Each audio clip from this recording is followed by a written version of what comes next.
Bonjour à toutes et à tous. Les 6 sociétés savantes en sciences humaines et sociales du sport sont ravies de vous accueillir cet après-midi. Les 6 sociétés savantes impliquées en sciences humaines et sociales du sport ont beaucoup travaillé en faveur de ce congrès en étant à son initiative et à l'appui de cette manifestation organisée à Montpellier. Le comité d'organisation, piloté par Sylvain Ferrez, doit être à ce titre très vivement remercié et félicité. Alors, pour rappel, les 6 sociétés partenaires sont, par ordre alphabétique, les suivantes. L'association francophone pour la recherche pour les activités physiques et sportives, l'association pour la recherche sur l'intervention en sport, la Société de sociologie du sport de langue française, la Société française d'histoire du sport, la Société francophone de philosophie du sport et la Société savante de management du sport. Ces 6 sociétés savantes ont travaillé de manière collective, collégiale et constructive en vue de la reconnaissance et de l'implantation des sciences humaines et sociales du sport, parfois malmenées, souvent insuffisamment reconnues, dans un contexte qui semble plus favorable aux sciences du vivant. Des annonces importantes vont être faites dans quelques minutes et nous en sommes vraiment très heureux, enthousiastes même d'y avoir collaboré, avec une dynamique collective, porteuse de belles promesses de production scientifique et de partenariats institutionnels nouveaux, autant que nécessaires et bienvenus. C'est une dynamique qui progressivement s'installe et s'accélère, et chacune des sociétés savantes mesure bien la portée scientifique et politique de cette dynamique de structuration des sciences humaines et sociales du sport.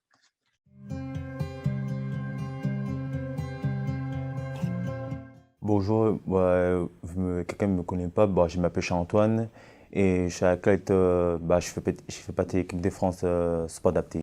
Aux Jeux Olympiques de Tokyo, j'ai fait 47,63, record d'Europe.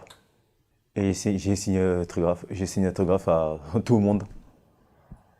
Et j'ai vu le président comme d'habitude.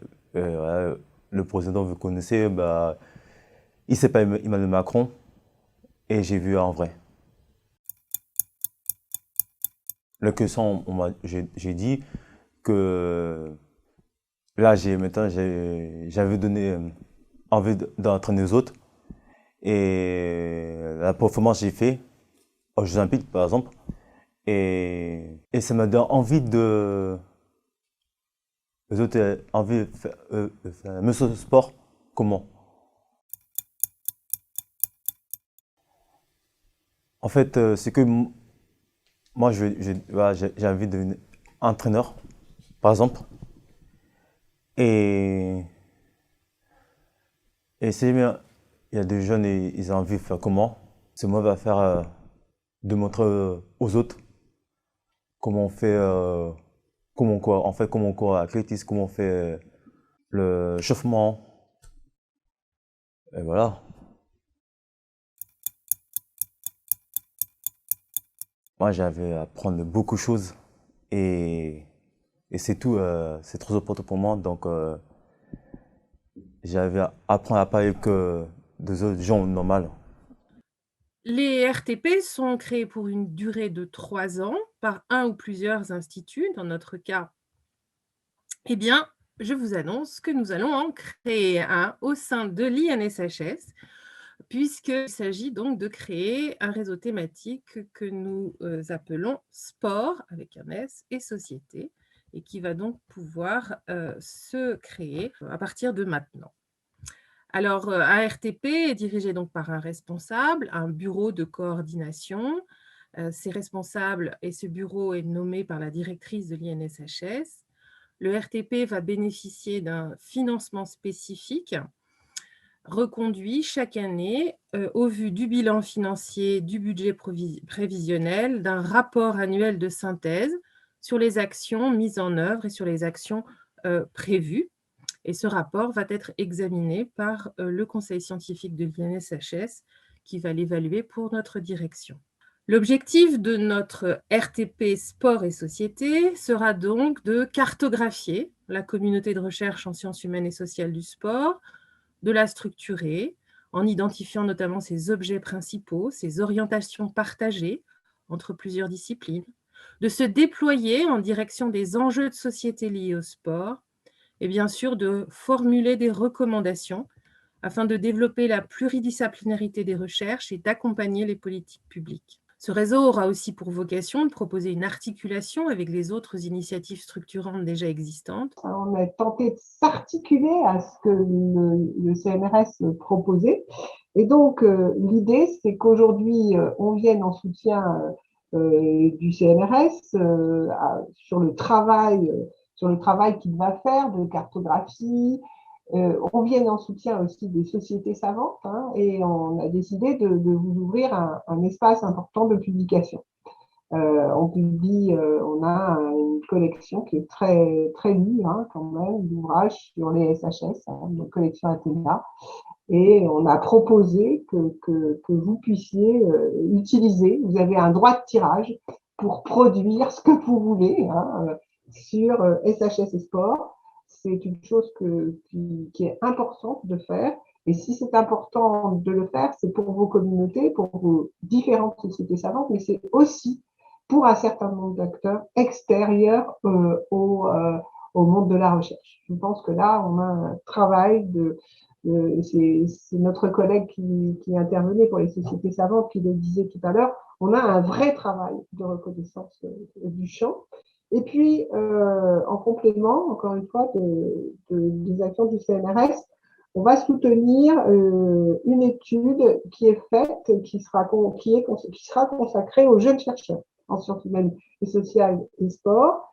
Et c'est pareil, on va soutenir par le recrutement, hein, quelqu'un qui accompagnera la mise en œuvre de cette étude et éventuellement aussi par un dispositif de publication. Évidemment, le comité scientifique a des informations techniques à vous donner pour la manière dont il envisage le report et la réorganisation du congrès avant qu'on revienne ensuite sur des enjeux de structuration, sur ce qu'on va faire en 2022. Donc, je donne la parole à Karine Guérandel pour vous présenter les éléments et les conditions d'organisation de ce report en termes d'organisation scientifique du congrès à proprement parler. Donc, le comité scientifique, effectivement, du congrès Les enjeux des Jeux que je représente aujourd'hui, souhaite vous préciser certains éléments. Ce que nous pouvons d'ores et déjà vous dire, c'est que nous prévoyons de reconduire l'organisation générale du congrès telle qu'elle était prévue. Alors, pour rappel, l'appel à communication était structuré autour de 5 axes. L'axe 1, la promesse d'un sport éducatif et inclusif. L'axe 2, la promotion de la santé et du bien-être par la pratique d'activités physiques. L'axe 3, l'amélioration des performances et l'essor des loisirs sportifs. L'axe 4, l'ambition d'une organisation partagée. L'axe 5, une éthique de l'information et de la communication. Donc, les expertises du comité scientifique ont abouti à 95 communications individuelles, 29 symposiums, 6 conférences plénières, 4 tables rondes avec interaction avec les acteurs institutionnels, mais aussi un programme culturel composé de projections débats, de conférences débats, de spectacles comptés et d'expositions, soit au total plus de 500 participants. Il n'y aura donc pas de nouvel appel à communication. Plus précisément, les communications hors symposium seront maintenues à l'identique dans la mesure du possible, bien entendu, et le nombre de symposiums restera inchangé. Il sera toutefois possible de faire évoluer le périmètre d'un symposium. Les porteurs de symposium pourront en effet intégrer de nouveaux collègues au sein de leur session. Un autre élément important, le comité scientifique rappelle que l'objectif premier du congrès est la structuration future des SHS dans le domaine du sport. Les symposiums en constituent une structure essentielle. Et donc, pour cette raison, le comité scientifique encourage tous les porteurs de projets à poursuivre la réflexion scientifique qui devait se dérouler lors du congrès. Le comité scientifique se propose de recenser les projets déposés, retenus et non retenus, suite à la structuration des symposiums. Par exemple, est-ce qu'il y a eu dépôt de projet ANR ou une réflexion en cours? Et si c'est le cas, quels sont les résultats du premier tour? Le comité scientifique se propose également de faciliter les échanges entre porteurs de projets et d'aider ceux qui le souhaiteraient à identifier des forces complémentaires. Un dernier point, nous vous informons que le numéro 225 de Jury Sport est sorti. Donc, il s'intitule « Jeux olympiques et paralympiques 2024, les promesses de Paris en question ». Il se compose d'une introduction générale et de 5 articles, chacun consacré à un axe du congrès. Le numéro a été coordonné et rédigé par les membres du comité scientifique et du comité d'organisation. Pour conclure, le comité scientifique souhaite remercier l'ensemble des membres du comité d'organisation pour la dynamique de structuration engagée au travers de ce congrès et particulièrement Sylvain Ferrez pour avoir assuré le lien entre le comité scientifique et le comité d'organisation et plus largement pour son implication sans faille pour le collectif. Le travail sur les sports de pleine nature qui est géré par Jean Corneloup et qui draine une quantité de chercheurs qui travaillent sur les sports de pleine nature notamment. Je pense au comité d'histoire des ministères chargés de la jeunesse et des sports. Je vous donne là, en fait, tout un tas d'acteurs intermédiaires qui ont permis de faire 29 symposiums et de regrouper des collectifs. Regrouper des collectifs, ça a été partir des sociétés savantes et d'aller vers tous ces noyaux de structuration de la communauté, des communautés qui existent, qui travaillent, mais qui, j'allais dire, travaillent séparément. Et la volonté a été, j'allais dire, d'intégrer ces ensembles-là et les intégrer autour, évidemment, de l'initiative des sociétés savantes, mais sans exclure personne. Et je ne désespère pas qu'on trouve d'autres acteurs collectifs qu'on n'aurait pas identifiés pour nous rejoindre dans les mois et années qui viennent. Ça, c'est extrêmement important. Évidemment, ce travail de structuration pluridisciplinaire, il passait aussi par la création de nouveaux outils. Lundi a eu lieu une réunion et s'est créé un réseau de jeunes chercheurs en SHS sur corps et activité physique. Pourquoi ? Parce qu'on avait besoin d'un interlocuteur de jeunes chercheurs sur ces questions-là, que ces jeunes chercheurs sont présents souvent comme doctorants sur les collèges doctorants dans les sociétés savantes, mais qu'un certain nombre sortent du réseau des sociétés savantes, maîtres de conférences associés, 5 enseignants-chercheurs contractuels sur des contrats LRU, 50 ATER, un volume à peu près de 240 doctorants en cours dans nos communautés. Donc ce travail, il est commencé, il n'est pas suffisamment fin. L'un des enjeux du réseau de jeunes chercheurs et des outils qui seront créés, ça va être d'affiner, de préciser, de cartographier et de donner une vision beaucoup plus précise et beaucoup plus claire de ce qu'on a commencé à faire, j'allais dire, pour avoir des grandes masses et une vision un petit peu générale. Troisième niveau de structuration qui a commencé, on a commencé dans le cadre du congrès, en sollicitant des collègues dans chaque région, à travailler auprès des MSH. Et donc, j'allais dire, sous l'étiquette du congrès, 16 collègues sont allés vers 16 MSH pour demander le soutien du congrès et pour recenser un petit peu ce qui se passait dans cette MSH qui avait été fait sur le sport. Et ces collègues deviennent aujourd'hui, évidemment, des pivots, des intermédiaires, des relations avec ces MSH qui ont été très importantes dans le travail de structuration. On le verra, pour s'inscrire dans le paysage des MSH, puisque quand nous sommes allés parler devant le réseau national des MSH, les directeurs de MSH avaient déjà été sollicités et savaient que nos communautés existaient et étaient en train de se mobiliser. Donc, je voudrais remercier ces différents collègues et vous dire qu'on a fait déjà beaucoup de choses pour se rassembler largement et dans un cadre pluridisciplinaire et que l'enjeu pour 2022, c'est d'accélérer. Le regroupement aussi pluridisciplinaire, il a été fait par le comité scientifique du Congrès avec cette volonté de pousser des symposiums, 29 symposiums, et de faire des symposiums qui ne soient pas des symposiums disciplinaires, mais pluridisciplinaires. C'est-à-dire d'éviter de refaire des sous-congrès d'historiens, de sociologues qui seraient à côté de spécialistes de l'intervention, de philosophes, de managers, mais bien de proposer des axes thématiques et demandant explicitement aux collègues de se mélanger dans ce cadre-là, de faire l'effort, de faire ce qu'ils ne font pas forcément quand ils sont dans leur société savante, et c'est bien légitime, mais de faire pour un moment des regroupements pluridisciplinaires. Évidemment, ces 29 symposiums sont des noyaux de cristallisation extrêmement importants pour la structuration à venir. Je signale que sur ces 29 symposiums, il n'a pas été impossible à un certain nombre de sortir des axes du Congrès, que 11 symposiums ont été déposés hors axe. Le deuxième temps de structuration, ce qu'on a commencé à faire depuis 1 an et demi et qu'on va continuer à faire, c'est aussi, je crois, bien matérialisé par la réunion d'aujourd'hui, c'est s'inscrire dans le paysage institutionnel des SHS. C'est exister et trouver des modalités d'existence institutionnelle auprès de l'Alliance Athéna, auprès de l'INSHS, auprès du réseau national des MSH, auprès de la DGRI et de la DGRI dans le secteur qui concerne les SHS. Et donc, il y a un gros travail qui a été fait Et les annonces d'aujourd'hui sont le travail de cette inscription qui doit s'affiner, s'accroître. Un certain travail a été fait, mais on est loin du compte et il va y avoir encore beaucoup de travail pour s'inscrire durablement dans ce paysage institutionnel des SHS. Et je vais peut-être donner la parole à Philippe rapidement pour dire l'intérêt qu'il peut y avoir à s'inscrire dans ce paysage institutionnel qui comporte beaucoup d'outils, de dispositifs qui peuvent nous être utiles. J'ai essayé de faire le lien avec nos communautés en tant que directeur adjoint de la MSH de Toulouse et assez actif au niveau du directoire du réseau national MSH. Donc, juste en 2 mots, le paysage institutionnel des SHS au niveau national est structuré en infrastructure de recherche. Aujourd'hui, on appelle ça IR étoile, on a pu appeler TGIR à une époque pour certaines infrastructures. Donc, nos interlocuteurs ont été effectivement d'abord le réseau national MSH. Vous allez voir que les annonces de la DGRI vont beaucoup s'appuyer sur cette structure parce que cette structure a l'avantage d'être territorialement répartie sur toute la France.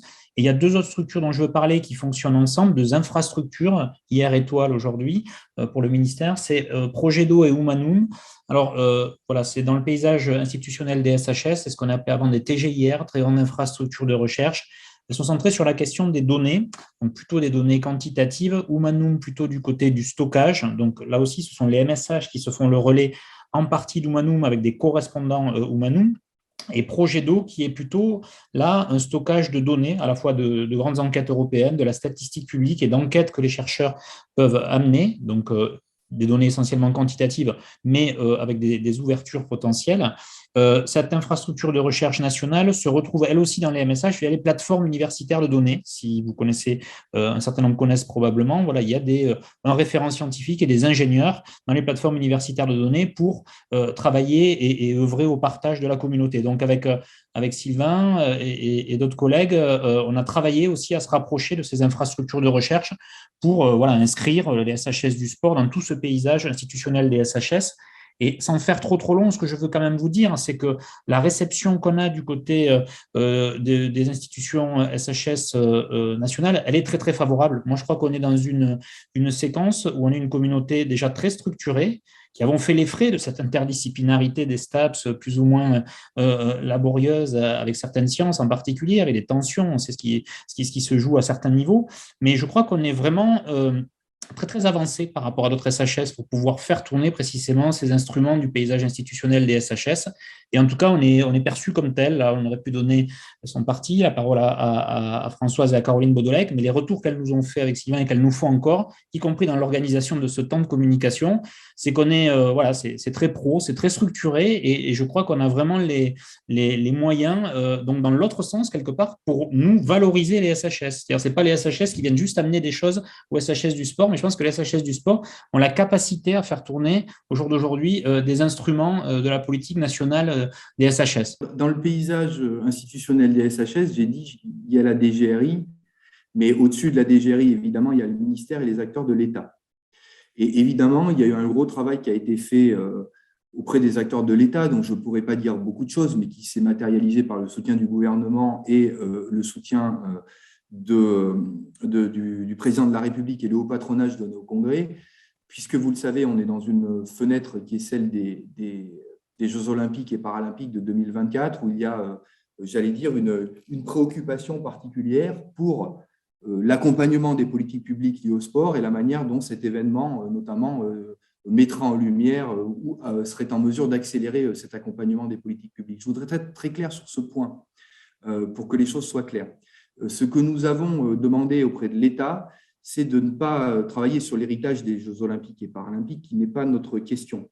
Notre question, c'est qu'à partir du moment où ces Jeux olympiques sont présentés comme une manière de faire un levier pour les politiques publiques, nous avons souhaité qu'auprès de l'État soit défendue la position qu'il serait une bonne fenêtre pour créer une filière nationale de recherche, d'expertise et d'innovation sur l'accompagnement des politiques publiques liées au sport, dans une temporalité qui n'était pas celle des Jeux olympiques ou paralympiques, mais les Jeux olympiques ou paralympiques permettraient, entre autres, j'allais dire, de lever les fonds ou d'avoir les moyens pour créer cette filière qui ait vocation à se structurer à l'échelle d'une décennie. Voilà. C'est ça la demande qui a été faite.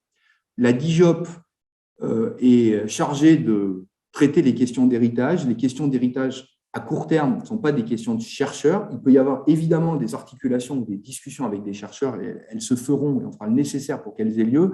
Mais par contre, nous, ce que nous souhaitons, c'est que cette fenêtre de 2024 soit l'occasion d'annoncer que les Jeux auront permis en France de renforcer la recherche, l'accompagnement des politiques publiques et l'innovation et la transformation des pratiques sportives avec un étayage de recherche, et notamment un étayage par la recherche fondamentale, entre autres en SHS. Julien Pierre, 40 ans, ancien rugbyman professionnel, 17 ans de carrière au plus haut niveau, un titre de champion de France avec l'ASM Clermont-Auvergne, 27 sélections en équipe de France et la chance d'avoir joué la finale de la Coupe du Monde en 2011. Et aujourd'hui, je suis président fondateur de Fair Play for Planet. Le sujet qui m'intéresse particulièrement pendant le congrès, c'est vraiment le rôle sociétal que peut avoir le sport et quel levier le sport peut lever justement à travers les différents acteurs, les collectivités, les pouvoirs publics, les entreprises, et voir ça sur le long terme. L'impact écologique que peut avoir le sport et comment le sport peut influencer justement la société et peut accélérer cette transition écologique dont on a besoin.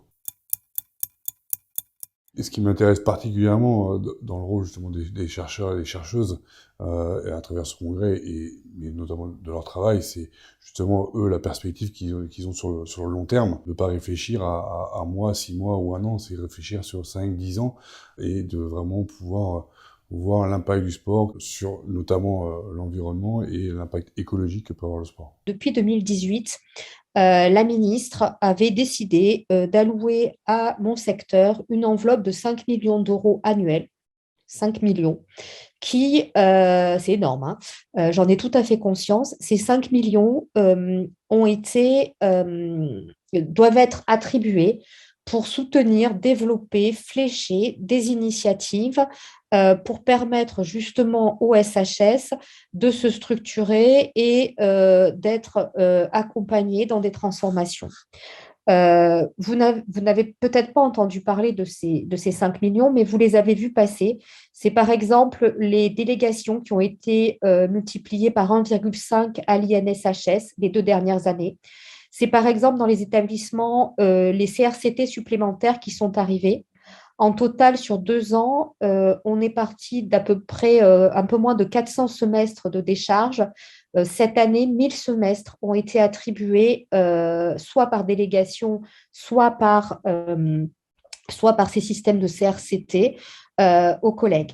C'est aussi, par exemple, de nouvelles enveloppes pour faire en sorte qu'il y ait des mobilités, pour que chaque enseignant-chercheur qui obtient une délégation dans un laboratoire INSHS puisse bénéficier d'une mobilité entièrement financée dans une UMIFRE. Ce sont les unités mixtes de recherche à l'étranger. Vous en connaissez sûrement certaines, le centre Marc Bloch, la maison d'Oxford, l'IFPO, enfin, il y en a beaucoup. Et donc, tout ça, ça vient de l'enveloppe. Et il se trouve que nous avons aussi décidé, en concertation avec les partenaires des universités, avec l'INSHS, avec un certain nombre de représentants, de soutenir le réseau des maisons des sciences de l'homme et à l'intérieur de ces réseaux, de soutenir ce qu'on appelle les plateformes qui permettent aujourd'hui d'avoir un certain nombre de mises en commun de projets et d'impulser soit des nouvelles thématiques, soit de nouveaux instruments. Et donc, cette année, le cabinet vient d'accepter le fléchage de 100 000 euros sur le projet sport, sur la structuration des SHS du sport à travers ces MSH, parce que là aussi, le fait que 22 MSH soient impliqués dans les enjeux des Jeux et dans tout ce qui est en train d'être fait a été vraiment un motif important pour faire que les projets qu'on a remontés soient validés par nos hiérarchies. Donc voilà, donc je suis très heureuse vraiment de vous annoncer que ces 100 000 euros seront là. Pour conclure, donc je vous laisse écouter Marie Patouillet. C'est une petite capsule qu'on a fait avec Marie, donc qui a eu une médaille à Tokyo en cyclisme. Merci encore une fois à l'ANS, à Arnaud Litou, pour la mise en contact avec Marie Patouillet et à l'équipe com qui a fait cette petite capsule. Et puis, Christian enchaînera pour clôturer la séance. Et puis avec le comité d'organisation, avec Philippe, avec Yves, avec Eric, avec l'ensemble des partenaires, on vous dit, on ne va pas reprendre la parole, on vous dit à très bientôt. On va suivre ça et revenir de toute façon vers vous, puisque tous les moyens qui ont été annoncés maintenant vont devoir être alimentés par notre travail collectif et tout est encore à faire. Bonjour, je m'appelle Marie Patouillet, j'ai 33 ans. Je suis vice-championne du monde du 500 mètres départ arrêté en cyclisme sur piste et j'ai également gagné 2 médailles de bronze aux Jeux paralympiques de Tokyo cet été en poursuite individuelle et en course en ligne, sur route. Pendant le congrès, le sujet qui m'intéresse particulièrement, c'est la promesse d'un sport inclusif, tant au niveau du handicap qu'au niveau du sexisme dans le sport. Ce choix s'explique à la fois par une prise de conscience et à la fois par des expériences personnelles au cours de mes entraînements, au cours des compétitions, que ce soit sur le plan du handicap, sur le plan de la place de la femme dans le sport. Je suis confrontée à des situations plus ou moins délicates et plus ou moins douloureuses. Et c'est dans ce sens-là que j'aimerais agir sur ce sujet-là.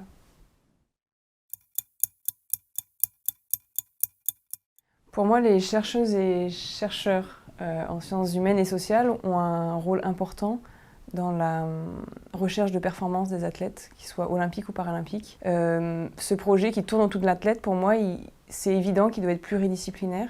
Il doit prendre en considération les connaissances purement sportives, mais il doit également prendre tous les à côté, le versant psychologique, le versant éducatif et le versant humain qui tourne autour de l'athlète. Et c'est en ça où ces chercheurs-là et ces chercheuses-là peuvent agir sur le bien-être de l'athlète pour aller chercher la plus belle performance. C'est à moi de conclure. Alors bien sûr, je prends la parole au nom des 6 sociétés savantes donc, qui sont aussi à l'origine de cette volonté de structuration et de regroupement. Alors c'est bien sûr pour clore cette belle séance, eh bien c'est le temps des remerciements. Un remerciement bien sûr à la ville de Montpellier, Montpellier Métropole, le remerciement donc à Caroline Baudelec pour son écoute et bien sûr à l'INSHS pour ces annonces qui sont faites et la compréhension des SHS du sport. Un remerciement bien sûr à l'Alliance Athéna et Françoise Thibault. Remerciement donc à Madame Regazazit, qui vient de nous montrer qu'elle a une compréhension des enjeux des SHS du sport importante et je crois qu'on a bien senti que la spécificité des SHS du sport était bien sentie. Donc, au nom de mes collègues présidents et au nom des membres des sociétés savantes présents, hein, de l'AFRAPS pour le côté pluridisciplinaire et pour les SHS du sport, de l'ARIS pour les sciences de l'intervention et les sciences de l'éducation, de la 3SLF pour la sociologie du sport, de la SFHS pour l'histoire du sport, de la SFPS pour la philosophie du sport et de la S2MS pour le management du sport, eh bien, je souhaite donc exprimer ici notre satisfaction de voir énoncer de telles dispositions en faveur des sciences humaines et sociales du sport et l'attention toute particulière portée aux jeunes chercheurs en SHS, hein, que ça a été plusieurs fois évoqué. Je crois que c'était important, hein, c'était un sujet d'inquiétude dans les laboratoires et je crois que c'est vraiment des annonces qui nous vont droit au cœur. Donc c'est incontestablement le couronnement des efforts consentis par les sociétés savantes, d'une confiance gagnée pas à pas. Et il a fallu du temps, il a fallu du travail pour y parvenir. Et c'est pas quelques mois, c'est plus que cela. Je vois Sylvain nous exprimer tout le travail et tout le poids qui a été porté depuis de nombreuses années à ce niveau-là. Et c'est bien sûr le résultat probant d'un travail collectif et de concertation qui s'est accentué depuis une petite dizaine d'années. Bref, nous sommes fiers ici d'affirmer que les sociétés de savantes françaises impliquées dans les sciences humaines et sociales du sport ont été motrices de la structuration de cette communauté qui se joue actuellement et nous l'espérons ardemment, qui se jouera sur le long terme. Elles ont initié l'idée de ce regroupement et de cet agencement des sciences humaines et sociales du sport. Elles ont participé à la mise en œuvre du congrès Les enjeux du jeu, malheureusement annulé, mais heureusement reporté, et espèrent avoir lancé une structuration qui fera date et se poursuivra de longues années encore après l'échéance des Jeux 2024. Me faisant le porte-parole des enseignantes et enseignants-chercheurs des sociétés savantes en sciences humaines et sociales du sport, il semble important ici d'insister sur le challenge que nous allons relever et remporter ensemble, ça j'en suis sûr. En effet, il s'agit de souligner, de rappeler devant la communauté des chercheurs et devant les partenaires institutionnels présents que nous allons réussir à la fois à préserver les principes mêmes du façonnage scientifique en construisant des savoirs indépendants et autonomes, tout en nous efforçant de rendre applicables, utilisables, transférables ces connaissances au monde du sport et à leurs acteurs. En nous offrant de déployer des problématiques originales et pluridisciplinaires, définissant les activités physiques et sportives comme des phénomènes sociaux authentiquement complexes, nous osons espérer que ces initiatives scientifiques d'envergure alimenteront les débats de société, seront en mesure de démontrer leur utilité et leur application dans la sphère sportive.